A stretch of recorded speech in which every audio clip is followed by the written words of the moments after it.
Hey guys, hello Michael Huber. Hello. And Daniel Bloodworth. Hello. You guys are joining me to talk about Earth Defense Force, Iron Rain. Yeah. Huber, you've played some Earth Defense Force in your day. Yeah. Can I say that Iron Rain sounds like a Gundam subtitle? Yes. Gundam Iron Rain. Yeah. Iron-blooded orphans, Iron Rain. Yeah, there's a commonality there for sure. It sounds like just like shrapnel exploding. You know, like things are happening in the sky and shrapnel is coming down. I can see that. That makes sense for Earth Defense Force, where kind of the point of it is there's a lot on screen, you need to shoot all of it. Those things are often bugs or robots of some sort. So I've enjoyed the Earth Defense Force games. I played 2017, played 4. I've been playing 5 co-op with the girlfriend. That's been fun. So not an Earth Defense Force expert by any means, but I enjoy the games. And Earth Defense Force Iron Rain is a new take on Earth Defense Force. Yeah, it felt like the art's a little different, right? Yeah, it is. The whole look about it is very different. It is not using any of the assets from the Sandlot Earth Defense Force. So they're the main developers. This is being developed by Yuke. The last time Earth Defense Force was not developed by Sandlot that I can recall was Earth Defense Force Insect Armageddon. It's developed by a Western studio. I did not enjoy that game. It did not.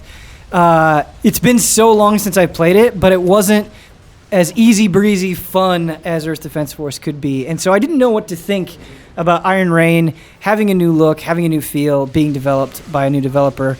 And half of what I saw was really promising, and the other half was really worrying. So we'll start with the promising stuff. There's more going on, I think, kind of on a default level with Iron Rain in a good way. So like there's an active reload now. And that's okay. I like active reloads. I like active reloads. So in the Sandlot Earth Defense Force game, if you're playing as a ranger, kind of the basic class, you can just roll infinitely. Here, your dodge, your dash, as kind of the ranger equivalent, is tied to a stamina meter. And so that's something you have to think about. And you can do an overdrive. So the different classes, to kind of break this down for you guys, in Earth Defense Force, you've got like your ranger, which is your basic kind of on the boots on the ground soldier. You've got your wing diver who can fly all around. It is more mobile but more fragile. You've got your fencer, your big, tanky, I can hold a weapon on each arm, big boy, who's slower. You have equivalents to all of those in Iron Rain. But here you have a stamina meter to manage, like I said, but you also have overdrive. So it seemed like once per mission, you could use overdrive, and then it's like, oh, I don't have to worry about stamina anymore. So it's like, oh, I want to press the offense, I'm going to use my overdrive and get in there, or I really need to get away, I'm going to pop my overdrive, so I'm going to click both those sticks in and activate it. But one of the most exciting things to me is there's this new class in Iron Rain, and you get these grappling hooks where you can move around, and so you can shoot it up to the top of the building and zip up to the top of the building. So you have a lot of mobility, but it's not quite as freeform as a wing diver. But the thing that really got me is when you activate your overdrive, you summon a giant insect. So you can just summon a giant scorpion out of the ground, and it gets better. You can mount it. Yes. So it becomes a pilotable vehicle. Perfect. And so this scorpion, you're using the claws and you're slashing away at the enemy, or you can use like your tail and you can sting them. You can summon other bugs as well. Can you go full Ant-Man, dude, and just like summon a swarm? You don't summon a swarm from what I saw. Yeah. Again, have not played the full game, just this vertical slice. But you just summon one giant insect, and then you can use it until the cooldown is off. Hard in. Yeah, so that's really interesting, and there's also a change in kind of how you get weapons. So in the Sandlot Earth Defense Force games, when you kill enemies, they will drop different things. They might drop like health, or they might drop, for example, these green weapon boxes. And you pick those up, and that's how you get new weapons. And so you don't know exactly what you're going to get. Whereas here, you have a loadout, and you can buy weapons or buy support items, and you have like a certain number of points, and it's like, okay, I want to bring all of this stuff into battle. This is going to cost a certain number of points. You have more control over what you're unlocking, how you're unlocking, and what you're bringing into battle as well. So that's pretty cool. It's more mechanics. It's making it more involved and it's changing it a little bit, but it didn't feel like it missed the point. Like it just felt like more nuanced Earth Defense Force and not in a bad way. And I do think they kind of nailed the tone. From what I remember, that was something that was awkward about Insect Armageddon, where it's like you didn't quite have the same B-movie cheeky horror. And they definitely try to have it here, and I think they relatively managed to accomplish it.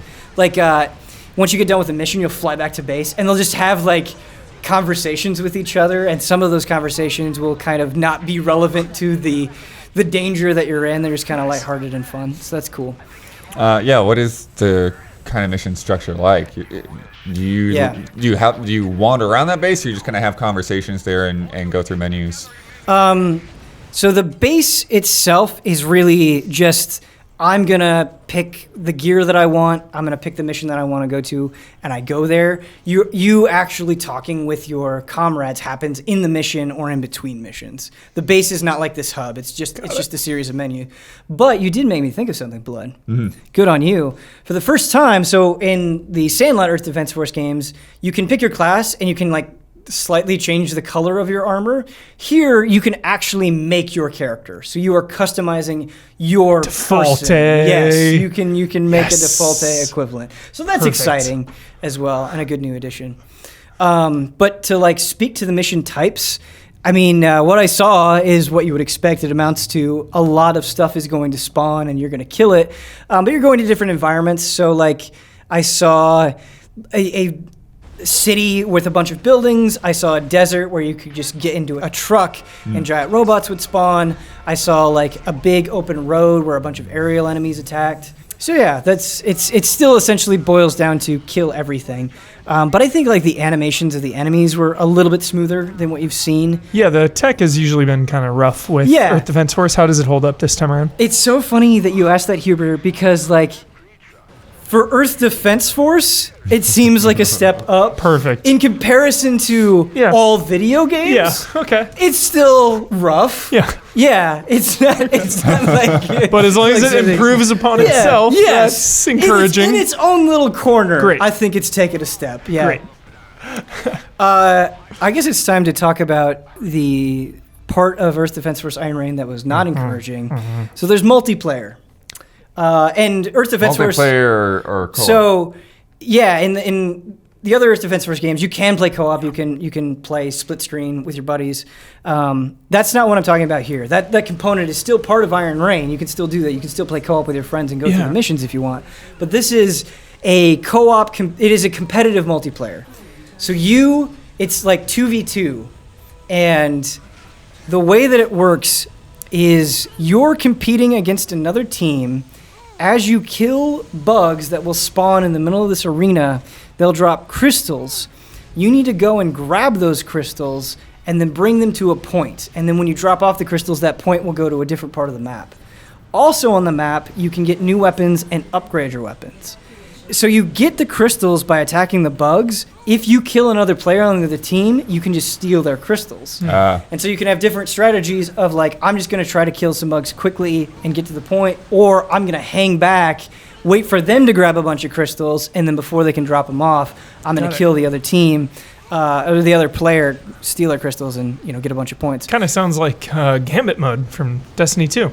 Sure, I'm not really familiar with Gambit mode. Some monsters, and you kill them and grab the things, but you can kill each other to take their stuff. Yeah. So. I think on paper, it sounds fine. It sounds like a totally reasonable mode. In practice, it's a mess. It's a real mess. The problem with it is kind of the areas that you're fighting in. So they're very small. It's just kind of like you're in a square, a very small square, and the bugs just kind of are plopped there, and you don't really have a lot of room to move, and there's not really that many great places for you to take up a strategic position. So it just feels like with all of these bugs, with these like dozens of bugs and the other team shooting at you, things just kind of happen. Where like even if you think of a plan, it's hard to really execute it because there's so much stuff getting in your way. It's not like, oh, I'm going to take this path to try to make this happen. I'm going to try to sneak around. And it's just you're all, strategy. Yeah, you're all just kind of like smushed right together. Yeah. And it really kind of sucked a lot of the fun out of it. You also die very quickly. But when you die, there's a chance that when you respawn, you'll be able to get a buff. So you can choose to get more health or you can upgrade a weapon. But it just sounds like the whole thing would be better served if they just removed killing other players. Like if it was just a horde mode? race. Yeah, if it was, yes. Yeah, to get as many crystals as you could, and you couldn't like interrupt the other person. Yeah. Yeah, it the way that it is right now, it doesn't feel like you can fight the other players or the bugs that effectively. And again, this was, in the middle of an event, just kind of thrown into it, maybe with more time. A stronger strategy or something that I missed might come into play. But yeah, there was just kind of this sloppiness to it that it was like, I would have way more fun if I was playing single player. Yeah. So, but yeah. And that's unfortunate because you figure a game like this too could use the resources from that to better serve the strengths of the game elsewhere, Right, yeah. I agree with Blood that like some kind of firefight mode might have been a lot better served here. They have said, and I did hear them say this several times at the event, that like they're focusing on a Western audience for this. Yeah. And that's always a phrase that gets me worried. Right.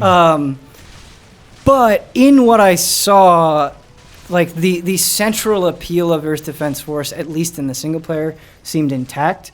I mean, that opinion could change, which I've been through a lot more missions, but yeah, I think the multiplayer going to avoid outside of, review purposes or whatever.